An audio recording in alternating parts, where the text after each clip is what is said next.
Yo, what's going on, homies? It's your boy Stumped, back for another OPTC video, and in today's video, Bandai went and did a goofy-woofy, and they released the info early, so these videos will probably be coming out, at the time of the, trailer release and all that fun stuff, but we did get the info early, so I've got a little bit of extra time to sort of break them down before the actual event of the trailer and stuff comes out. So, first of all, we have seen Topman WARCRY, Godhead of Justice, of the Five Elders, the highest authority of the world government. We're going to call this guy WARCRY the BOAR guy. That's his name. Moving forward, they're all some sort of guy. You got Saturn the Spider guy, you got Ethan the Horse Sword guy, and then you got Peter the Worm guy. Now we've got WARCRY the BOAR guy, and then there's going to be Mars the Bird guy. I think it's the other one. So, as you can see here, he is a quick character, driven powerhouse with EX. He has Super 10 and Boost, and he also has the damage cap breaking limit break ability. So this guy just seems very reminiscent of St. Peter, and St. Peter is disgusting, so super keen to see what this guy's actually doing. His sprite looks absolutely incredible. Defensive style in PvP, and then he is a Celestial Dragon, Egghead Arc, 5 Elder, and World's Government. So, I'm not going to break down the key points. Key points they're just dumb. So let's quickly, can we zoom in here? No, we just have to break down like this. Yeah, no, we have to break down like this, otherwise it's going to cut off the side. Like I said, quick, driven powerhouse, shredding rampage of a war guide, 250 times his attack in non-type damage to one enemy, ignoring all defense, reduces bind by 20 turns. Okay. Driven powerhouse characters type effects up to 5 times, and depending on the cost. So just like every other Celestial 5 Elder, he has a 5 times multiplier for a particular buff, and his buff is color affinity. We kind of assumed that was going to happen. I did a bit of a discussion video on what's to come, and the 3 big things that we're missing: color affinity, conditional boost, chain boundary. I'm presuming that these characters are going to cover at least those 3 things, at least. When every type's on the crew, ignores status effect for increased damage taken by 1.75 for 2 turns. That was okay, cool. That was the other things that I was missing, was weakness and increased damage taken. Damage reduction conversion buff, that's another buff that they could provide, but that's very niche. And then obviously the double stacking conditional buff is another thing. But with these multipliers being so high, having just so many buffs, it's just gonna make these characters way too OP. The captain ability is boost quick driven powerhouse characters by 6 times, makes quick and recovery slots matching, so same as every other Elder. When you use the action special of Excellence, you get 1.1 to Navy Celestial Elder Dragons, and then it becomes 1.3 times. What else here? If you use this type effect boost on top of type effect boost, it becomes a plus, so just like Saturn turns an attack boost into a plus of the attack boost, up to basically 10 times, I believe is the highest you'll probably be able to get with this. When the following effects are based on the crew, so you that 1.1 for Elders, and then you get 2 times HP. Wow, that's a lot of HP. 5 Elders and Celestial Dragons in 15 turns at the start of the quest, and if 5 or more, 5 Elders, Celestial Dragons, or Navy characters on the crew, and every type is on the crew, so you have to have every type, and they have to be the 5, that's the 5 Elder teams, right? Allows damage to deal 1.3 times the enemy's damage limit effect.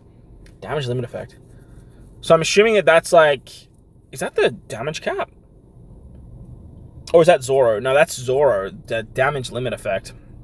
So Zoro does it 2 times the damage limit effect. So basically, if they have half of their HP, Zoro allows you to 1-hit it. So what, this would be 1.77. Is that right? So if the damage limiter is 1.77, no, 1.33, he'd be able to 1-shot it. I don't know. Someone let me know the maths in the comment section below, but I believe that's what it is. If this is an effect that helps you break the damage cap even more, though, that's kind of crazy. Crewmate ability, driven powerhouse characters get 150 base stats. Driven powerhouse get quick slot effects. Tapping on a 10 or more further increases the damage delta delayed by 0.2. Okay, so someone's going to give tandem mobs. Super Tandem boost at level 5 when acting a Super Tandem of 5 Elders, Celestial Dragon War Government. So he is not the Super 10 character, so the bird guy has to be. Raises the Celestial Dragon World Government or Navy by level 5, and then 5 Elders get a level 7. That's going to be so broken, dude.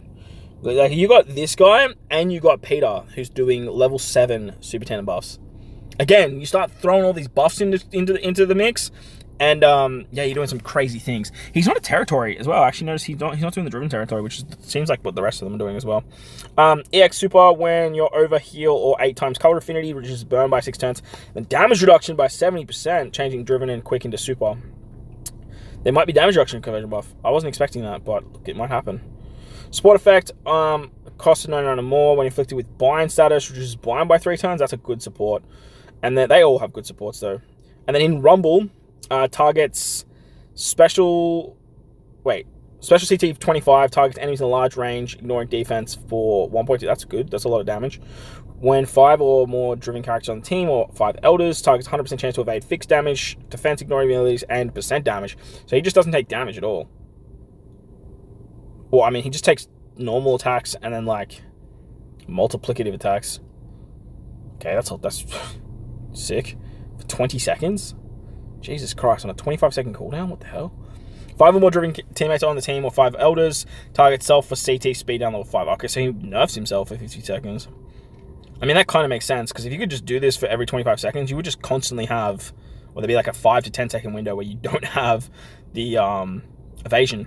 At the same time, if you got a team that has like, what, say 6 CD, like 6 cooldowns, you still have a positive cooldown, and then you're still getting this every 25 seconds.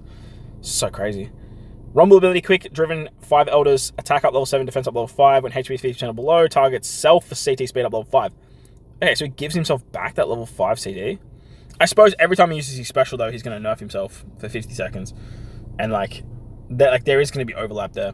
But then again, if you get the special off in, say, the first 20 seconds, in the last 20 seconds, that first level 5 drop is going to disappear. Okay, cool. When 5 more driven characters on the team, or 5 elders are on the team, target self for a shield at level 5. When 5 or more driven teammates or elders are on the team, you get a revive for 2 times at 50% HP. So that's just automatically going to proc the CT reduction. Ooh. Targets Navy and World Government teammates to defense at level 3, blowout up level 5. Blowout, honestly, is one of the most underrated abilities. Just having that knockback just allows you to jump the queue. It's so freaking strong. GP burst, when you blow away 6 times, that's gonna be pretty hard to do, because like there's all the characters that give that blow away buff. The ones I can think of are like Kuma, 6+ Kaido. Now obviously like the boar guy. Interesting. Leader skill, targets quick 5 elders for level 6 HP, level 4 defense. CT speed level 3, driven powerhouse get attack and speed level 6, blow away up level 3. I guess he gives that, which is kind of nice. And then Navy World Government teammates get attack up, defense up, blow away up level 3. So you could definitely do some stuff where you're just giving the blow away just by having this guy as a leader. But overall, it's like nothing that's going absolutely crazy when it comes to WARCRY the BOAR guy. I was hoping he'd have the damage reduction conversion buff if he's going to have the 70% conversion. He does obviously increase, I think he said something that increases, to tandem orbs. He increases the damage to delayed enemies by 0.2. So I feel like the bird guy is going to have some sort of delay conditional buff. And yeah, they seem like he seems good. Like, don't get me wrong, but like I just can't see where you're going to be using him outside of the Celestial Dragons team. On top of that, like, these guys will be the treasure map boosters, and it's kind of scary to think that it's 20 turns of bind removal. So like I don't know where else that's going to come in handy. Like, you also have Ethan that can just passively remove that as a captain. He doesn't have the ability to be super effective against all types as a captain like Saturn and St. Peter do. So I feel like you're always going to be running St. Peter and Saturn as your captains, because they have that ability to like just be rainbow damage, which is then going to in turn make this guy's color affinity just that much better. And on top of that, like, I feel like if you're tapping like later on in the chain, say you're tapping with Saturn last for his rush, like you want to have the super effective against all types. And like when you have 2 super tandems going into that, like it's going to be some crazy stuff. On top of that, you do have the final tap ability of Ethan if you are going up against say an int character. Ethan's just going to hit like a goddamn truck now with a 5 times color affinity. But let me know what you guys think of Topman WARCRY the BOAR guy. That's a mouthful. I love it though. WARCRY the BOAR guy. Let me know what you guys think of him in the comment section below. I did post a little post over on the community tab about like the fact that we now have these guys in the game, and like what is the final piece of the puzzle. Because remember, like we play a game that has 6 units on a team and there's 5 Elder Stars, so like there's still one more piece to the puzzle, and I'm super curious what that's going to be. But let me know what you guys think in the comment section below. Way down there, bell like button, hit the subscribe button, do all that good stuff. Most importantly, wherever you guys are in this beautiful world, please remember to enjoy the rest of your day. As always, thank you for watching, and I'll catch you on the next one.